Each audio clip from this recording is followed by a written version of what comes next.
Doctor Jameel Ahmad Khan साबिक सफ़ीर हमारे साथ मौजूद हैं। बहुत शुक्रिया आपका डॉक्टर जमील अहमद खान साहब, आपके वक्त का। क्या समझते हैं अब जो ग्रीन कार्ड होल्डर्स की दोबारा स्क्रीनिंग का फैसला किया गया है, इससे ये ट्रंप साहब ने यह भी कहा है कि तीसरी दुनिया के तमाम ममालिक से हिजरत मुस्तकिलन रोक दूंगा, तो इससे आम आदमी को आप समझते हैं किन मुश्किलात का सामना करना पड़ेगा? नहीं, इंतहाई कठिन मराहल से एक तो गुजर के लोग इस स्टेज तक पहुंचते हैं कि उन्हें ग्रीन कार्ड लेने की नौबत, क्वालिफाई हो यानी एलिजिबल हो ग्रीन कार्ड के लिए, तो वो उससे कठिन मराहल तो मरला एक तो वो पानी में मिल जाएगा। और दूसरा ये है कि ट्रंप ने अनाउंस कर दिया, यकीनन ये एक बहुत टफ स्ट्रिक्ट रिजीम शुरू हो जाएगी। तीसरी बात यह है कि ट्रंप की इलेक्शन कैंपेन से लेके टोटल ये एक रहा कि मैं अमेरिका को सेफ बनाऊंगा। आपको याद रहे कि पिछली मर्तबा जब वो आए थे, प्रेसिडेंसी उनके पास थी 18 में, तो उस वक्त भी वो दुनिया के 5 ममालिक पर पाबंदी लगा चुके थे, मुस्लिम ममालिक खास तौर पर।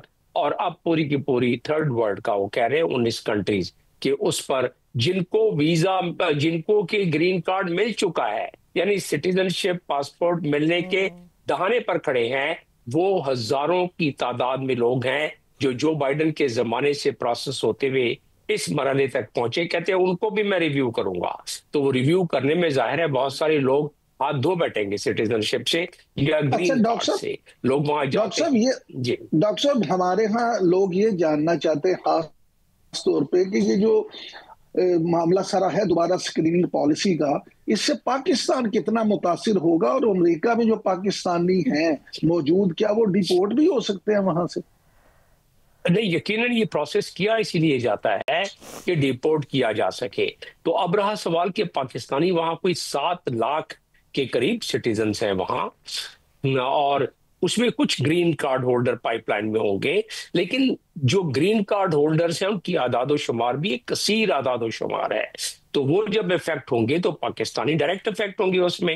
हर आप देख लें कि पाकिस्तानी सरफेस, अभी परसों की बात है कि जो होम सेक्रेटरी जिसको कहते हैं होम मिनिस्टर यहाँ पाकिस्तान में, शबाना ने यूके में क्या बयान दिया, और उन्होंने भी अपने असाइलम सीकर्स के बारे में बहुत टफ इंस्टांस लिया है कि पहले 5 साल में हो जाता था, 20 साल तक लग सकते हैं, और बहुत सारी उसमें टफ कंडीशंस को उनको फौरन वापस किया जा सकता है, और पहले तो ऐसा नहीं हो सकता था। तो वहां भी टफ इंस्टांस शुरू हुआ है जिसमें कि हजारों लोग जो अपना मालो असबाब बेचकर यहाँ से मुख्तलिफ तरीकों से, वैसे तो ज्यादातर उनमें से जो शबाना ने कहा है होम मिनिस्टर ने, वो लीगल तरीके से गया और वहां जाके फिर वो उन्होंने अपना असाइलम सीक कर लिया। अब ना सिर्फ अमेरिका बल्कि पूरे यूरोप में हमने देखा है कि इमिग्रेंट्स के लिए पॉलिसीज बदल रही हैं। इसकी आप क्या बुनियादी वजह समझते हैं कि किन वजूहात की बुनियाद पर ये तब्दीलियां रोनुमा हो रही हैं इमिग्रेंट्स के लिए खास तौर पे? देखिए, ये गेहूं के साथ घुन पिस जाता है। अब फ्रांस में जितने वाकयात हुए उसमें कसीर तादाद ऐसी है जो खास तौर पे क्राइम हुए हैं, जिसमें वो टेररिज्म की तरफ भी ले जाते हैं। उसमें वो ममालिक जो मुस्लिम ममालिक हैं उसके लोग 99% शामिल हो जाते हैं। अभी जो व्हाइट हाउस में हुआ, 2 गार्ड को हलाक कर दिया है अफगान बाशिंदे ने, तो वो भी आप देख लें कि ये एक ट्रिगर पॉइंट्स होते हैं। ट्रंप का मामला तो दूसरा है, लेकिन फ्रांस में 10% आबादी तकरीबन मुसलमानों की है। वहां यके बाद दीगरे ये किस्से होना शुरू हो गए, ये इंसिडेंट्स होना शुरू हो गए। तो ऐसे में फिर बॉटम्स अप प्रेशर पड़ता है उन हुक्मरानों पर। ये नहीं कि वहां के लोग नहीं करते हैं, वहां के लोग सफेद फार्म जब करते हैं। डॉक्टर साहब, हम तो अमेरिका और यूरोप की बात कर रहे हैं, लेकिन मसला तो ये है कि पाकिस्तानियों के लिए तो इस वक्त यूएई का जो वीजा है उसके हसूल में भी बड़ी शदीद परेशानियों का सामना है। तो आपके ख्याल में इसकी क्या वजूहात है, इन वजूहात को दूर कैसे किया जा सकता है? देखिए, इसमें 2-3 चीजें हैं, और मेरा अपना जाती एक्सपीरियंस क्योंकि है, मिडल ईस्ट में मैं रहा हूँ, यूएई में मैं सफीर रहा हूँ, जाती एक्सपीरियंस के तौर पर भी बता देता हूँ। लेकिन मैं बताऊं कि ये मजमूई तौर पर जो हरकत होती हैं हमारे शहरियों के जब वो बाहर जाते हैं, उसमें हमारा भी कसूर है, मुमलिकत का भी कसूर है। मैं वहां आ जाता हूँ तो वो जो उनका बिहेवियर होता है, उस बिहेवियर को मद्देनजर रखते हुए जो होस्ट कंट्रीज हैं वो अपनी पॉलिसीज में तब्दीली ला रहे होते हैं। यूएई में बिल्कुल, मैंने खुद जब इंटरेक्ट किया बड़े टॉप ब्यूरोक्रेट से, तो उन्होंने कहा हाँ हमें प्रॉब्लम्स कुछ थे, यहाँ से लोग जाके बैगिंग शुरू कर देते थे, हमारे यहाँ ये रवाज नहीं है। इसी तरह कुछ बड़े थोड़े से उसने बताया कि क्राइम में भी इन्वॉल्व हैं, तो उनको एक बहाना मिल जाता है। लेकिन हकीकत तो ये है कि जब कोई मुल्क देखता है कि किसी मुल्क से उसको ज्यादा परेशानी हो रही है, तो अपने वीजे के मामला को टफ करता जाता है। तो ये यूएई का तो ये मामला है, हालांकि हमारा बरादर मुल्क है, हमेशा से हमारे ताल्लुकात बड़े अच्छे रहे हैं, लेकिन वो अपने मुल्क की एक जो डिसिप्लिन है, एक माहौल है। अब हमारा क्या इसमें कसूर है? हमारा कसूर ये है कि प्रोटेक्टरेट जो कि स्टैंप लगाता है, लोग वर्क वीजे के लिए जाते हैं या इवन जो विजिट वीजा लेके जाते हैं यहाँ से किसी न किसी तरीके से, तो वो वीजा लेके जाते हैं, उनकी अवेयरनेस में कमी होती है। वहां जाके जिस तरीके से वो उस मुल्क के रवाज को, उस मुल्क के कानून को, कुछ तो कानून ऐसे हैं कि फौरन पकड़े जाते हैं और जेल में चले जाते हैं, लेकिन कुछ रवाज ऐसे हैं कि जिसको के लोग जब देखते हैं तो उन्हें उसको नागवार गुजरता है और फिर वो मजमूई तौर पर उस नेशन और उस मुल्क के लिए नेगेटिव इम्पैक्ट कायम करता है। जैसे मिसाल के तौर पर मुझसे बात करते थे जब मैं वहां सफीर था, कहते थे कि बस साहब आपके मुल्क ने हमारे लिए, जब हम इब्तदाई तौर पर बड़ी हमारी खिदमत की है, उन्होंने तमाम शोबे में काम किया है, अब अपने ड्राइवर जो ज्यादातर पाकिस्तानी ड्राइवर उस वक्त थे, उनको कहें कि जब वो गाड़ी में बैठते हैं, पैसेंजर उनके पास बाहर ममालिक के होते हैं, तो वो शिकायत करते हैं कि उनमें पसीने की जरा आ रही होती है स्मेल, तो वो उसको कहें कि जरा थोड़ा जब बैठे तो इस तरह करें, वरना हमें नेपाल से मंगवाना पड़ता है, हमें फिलीपीन से मंगवाना पड़ा है, मजबूरी, हम नहीं चाहते ये। तो मतलब ये है कि फिर हमने अवेयरनेस कैंपेन चलाई। हालांकि ये जब मुल्क से जब जाते हैं और प्रोटेक्टेड डिपार्टमेंट का ये काम है कि एक अवेयरनेस का 1 हफ्ते का कोर्स करा के उनको यहाँ से भेजे, तो उसमें उसमें हमारी कमाईगी है और इसमें एक अवेयरनेस की भी है।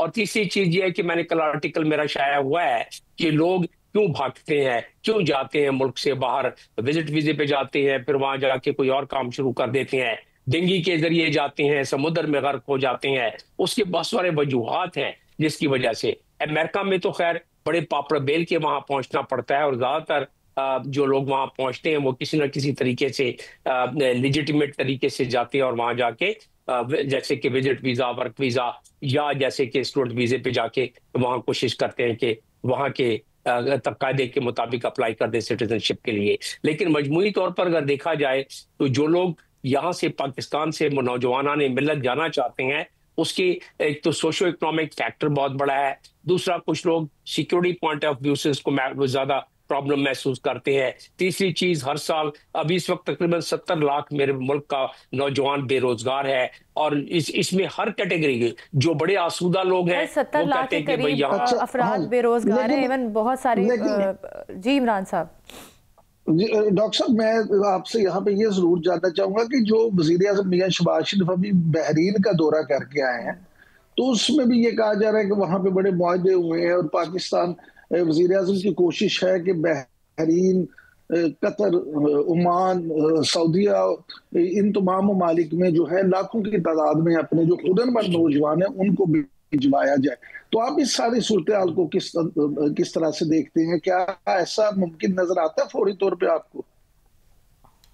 अब वो देखिए कि सरे महफिल वो ख्वाबों के महल तामीर करते हैं, इलाजे गम नहीं करते, फकत तकरीर करते हैं। अगर ये पूछा जाए कि पाकिस्तान से कितने नौजवान ने मिलत वोकेशनल ट्रेनिंग से फारिगुल तहसील होने के बाद इंटरनेशनल सर्टिफिकेशन हासिल करते हैं, आटे में नमक के बराबर। सिंध के बारे में बता सकता हूं कि 100 भी नहीं होते हैं पूरे साल में। तो अब जब वो बाहर कैसे जाएंगे? वो ठीक है, प्राइम मिनिस्टर की स्पीड 140 किलोमीटर फी माइल घंटे के हिसाब से है और जो बाकी इदारे हमारे चल रहे हैं वो 30 स्पीड से भी नहीं चल रहे हैं। तो उस स्पीड को मैच करना पड़ेगा, लीडरशिप की स्पीड को जो हमारी मशीनरी है ब्यूरोक्रेसी की, उससे मैच करना पड़ेगा। और फिर हमें वार फुटिंग पर, ये दुरुस्त है कि बहरीन हो गया या जितनी भी गल्फ कंट्रीज हैं उनको जरूरत है, गल्फ कंट्री तो छोड़े यूरोपियन कंट्रीज को जरूरत है, वहां नेगेटिव पॉपुलेशन हो रही है, वहां लोगों की पॉपुलेशन कम हो रही है, लोग जो है बच्चे पैदा कम कर रहे हैं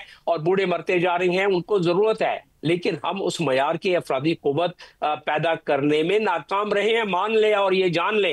तो इसलिए जरूरी ये है, इसमें कोई रॉकेट साइंस नहीं है, ब्रिजिंग कोर्सेज करा के इंटरनेशनल सर्टिफिकेशन के जरिए इनको बाहर भेजा जा सकता है और इस पर काफी होमवर्क हुआ है। और होमवर्क करके अगर आप आइंदा 20-20 सालों के लिए बड़ी बड़ी कंपनियों से कांटेक्ट कर लें कि हम आपके तौर तरीके, आपकी मयार के मुताबिक, आपके सिलेबस के मुताबिक अपने वोकेशनल ट्रेनिंग से हम अपने नौजवान मिलत को ट्रेनिंग देंगे, आप आए टेस्ट लें, आपके टेस्ट में क्वालिफाई हो जाए तो हम आपको भेज देंगे। तो इस किस्म की छोटे छोटे स्टेप्स लेने पड़ेंगे हमें। ये मुश्किल काम नहीं है, लेकिन इसमें एक लगन चाहिए और इसमें जो तकरीर है उस तकरीर के मुताबिक कोई हमें अपने इदारों में मुसाबिकत इस तरह चाहिए, इस्लाह चाहिए कि हम वैसे हुनरमंद नौजवान मिलत जो इस वक्त सड़कों पर फिर रहे हैं अपने मुल्क के उनको अंदर पैदा करें। ये बड़ा अच्छा मौका, ऐसे ऑप्शंस देखने चाहिए ताकि हमारी जो नौजवान नस्ल है वो उससे फ़ायदा उठा सके। हमने देखा कि अमेरिका और पाकिस्तान के ताल्लुकात बड़े मौसर तरीके से आगे बढ़ रहे थे। इवन अमरीकी सदर जो हैं हमारे प्राइम मिनिस्टर की कई बार तारीफ़ करते हुए भी दिखाई दिए।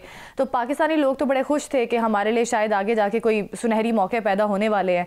लेकिन ये जो अभी 70 लाख के करीब लोग बेरोज़गार हैं, पाकिस्तान की एक बड़ी आबादी जो है वो बैरून मुमालिक जाती है, काम करती है, रोज़गार कमाती है। और अमेरिका में भी अब बात भी कर रहे थे कि 7 लाख के करीब पाकिस्तानी शहरी जो हैं वहाँ पे क़याम पजीर है।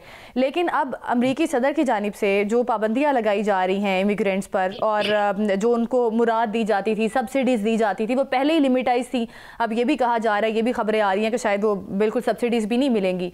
तो अब इसकी वजह से पाकिस्तानी जो सिटीजन्स हैं उनको फिर क्या नुकसान पहुँचेगा? क्योंकि पाकिस्तान के अंदर तो रोज़गार के मौका इतने ज़्यादा नहीं है। तो अगर अमेरिका में जो 7 लाख के करीब लोग मौजूद हैं उनके लिए तो फिर बहुत ज़्यादा मुश्किलात पैदा हो जाएंगी। आज डोनाल्ड ट्रंप ने क्या कहा कि मैं तो सिटीजनशिप को खत्म रिवोक कर दूंगा इमिग्रेशन को, अगर हमने समझा, अगर अमेरिका ने समझा कि ये उनके इंटरनल पीस के लिए जो है खतरे का बायस है। और फिर दूसरी बात उन्होंने कहा कि इसके साथ साथ अगर मैं देखूंगा, हमारा मुल्क देखेगा कि जो लोग यहाँ शहरी हैं वो वेस्टर्न सिविलाइजेशन से मुताबिकत, उनसे हम-आहंगी नहीं उन्होंने शुरू की या उससे हम आहंग नहीं हुए तो उनको भी वापस भेजा जा सकता है। इसका मतलब ये है कि जब भी आप अमेरिका जाएं तो आप देखेंगे कि पाकिस्तानी वो या इंडियन भी वो अपने अपने टुकड़ों में, अपने अपने कम्युनिटी में बैठते हैं। उन्हें कोई वहां की कम्युनिटी के किसी आदमी से कोई रब्त नहीं होता है, इंटरेक्शन नहीं होता है, मोहल्ला हो या शहर हो। तो ये डोनाल्ड ट्रंप आज फरमा रहे हैं, जो कि बड़ी खतरनाक बात है। इससे पहले जो आपने बात की, पाकिस्तान का यकीनन अच्छा मुकद्दर होने वाला नजर आता है, प्रोवाइडेड के जो हमारे अकाबरीन इतनी मेहनत कर रहे हैं, अपनी स्पीड 220 के हिसाब से लेके जा रहे हैं, अपने इदारों की स्पीड 100 कर लें, अपने इदारों को स्पीड को भी उस तरह करें जितने एमओयू साइन हो रहे हैं उस एमओयू के मुताबिक अपनी स्कीमें बनाए, वो नहीं बन रही हैं, पहली चीज। दूसरी चीज इसमें यह है कि जो इन्वेस्टमेंट वगैरह आनी है, एक चीज तो मानने वाली बात है, मैंने अपने कैरियर में नहीं देखा कि इतनी अच्छी हमारी उड़ान जो फॉरेन पॉलिसी की हुई हो आफ्टर मौका हक। अब जब हमारी फॉरेन पॉलिसी की ट्रेजेक्ट्री एक बहुत अच्छी हो गई है तो उससे इस्तेफादा हासिल करने के लिए हमें ऐसे इकदाम उठाने पड़ेंगे कि जैसे जैसे हमारे पास इन्वेस्टमेंट आना शुरू हो और इस हमारी फॉरेन ट्रेजेक्ट्री को जो कि उड़ान हुई है उसको इस अंदाज में करें कि इन्वेस्टमेंट लेके आए। प्रॉब्लम हमारे साथ ये है कि कोई ना कोई एक एक्सीडेंटल मामलात हो जाते हैं। आजकल अफगानिस्तान की वजह से जो सिक्योरिटी की प्रॉब्लम्स हो रही हैं उससे भी इंटरनेशनल कम्युनिटी जरा इज्तनाब करती है। और फिर टैक्स के स्लैब 60% तक, जब मुझसे ये कारपोरेट के सीईओज वगैरह बात करते हैं, कहते हैं कि हम तो दुनिया में सबसे ज्यादा टैक्स आपका मुल्क लगा देता है हमारे ऊपर, तो हम इधर तो हमारा तो मुनाफा कोई बचता ही नहीं है। तो आपने देखा कि कितनी मल्टीनेशनल इधर से चली गई। तो हमें कुछ अपने रिस्ट्रक्चरिंग, और आईएमएफ भी यही कह रहा है, बिल्कुल रिस्ट्रक्चरिंग भी करने की जरूरत है यकीनी तौर पे।